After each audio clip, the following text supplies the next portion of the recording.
Hey everyone, Andy here, and we're at number 7 on my Richard Lehman retrospective reviews. Not so much reviews, really, I guess, as just going through his main body of work, his published novels, and just ranking them really from 37 down to number 7 now we're on to. So we're getting closer and closer to finding out which I think is his best book, although going to be a bit of controversy with that. At number 7, I've chosen another book that I don't think gets anywhere near enough mention or enough people really talk about, and it's his 1999 novel Amongst the Missing.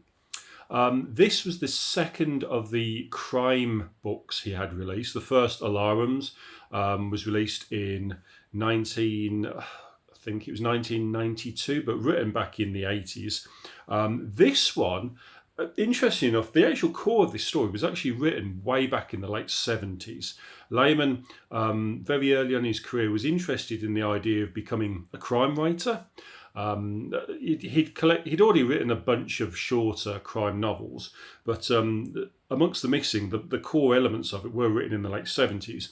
But unlike Alarums, which was just released in the 90s, with no real revision, this book went back to the drawing board and was properly revised and rewritten for its late 90s publication.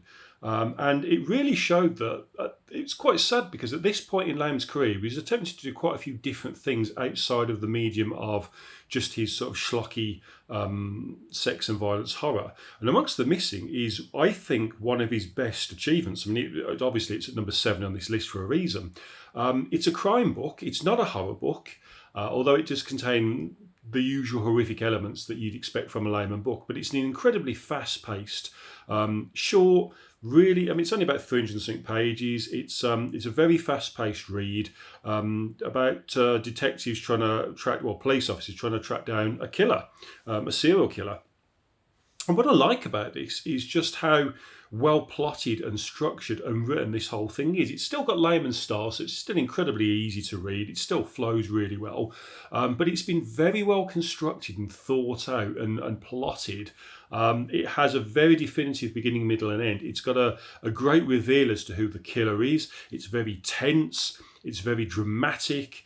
I thought the identity of the actual killer, again, perhaps a little obvious about halfway through. It wasn't a big revelation, but at the same time, I didn't mind that fact because the book, the way in which the characters discover this information is believable. For once, Lehman characters here, although some of their conversations aren't necessarily believable. There's a conversation involving two police officers who are by relationship or marriage related, and yet it's kind of quite a sexually charged conversation. Just doesn't make much sense, but you're never going to get away from that entirely with Lehman.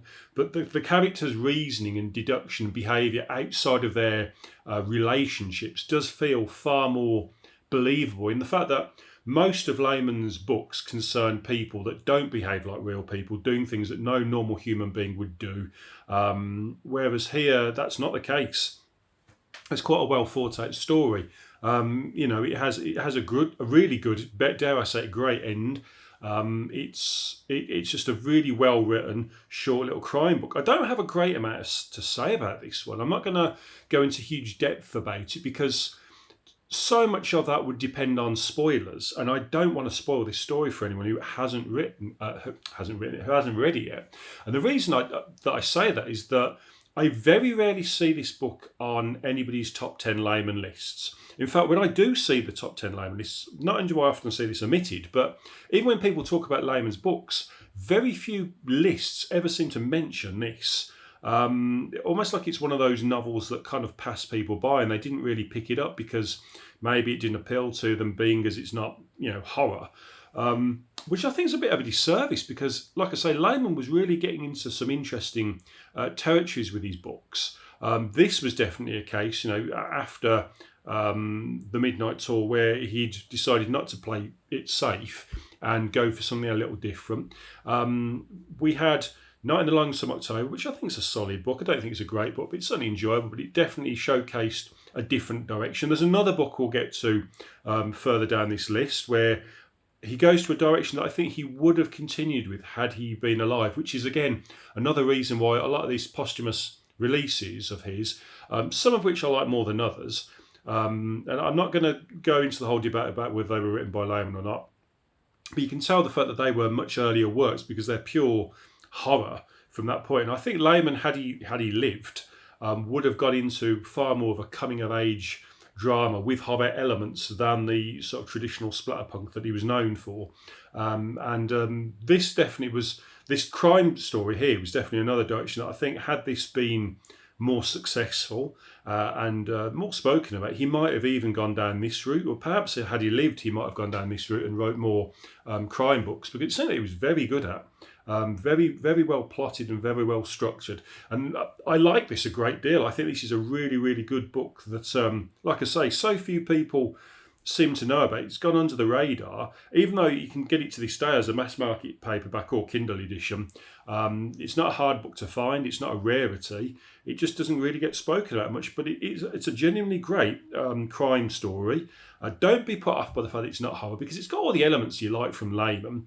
It's got violence, it's got gore, it's got sex, it's got it's his traditional fast-paced style. It's just a crime book, not a horror book.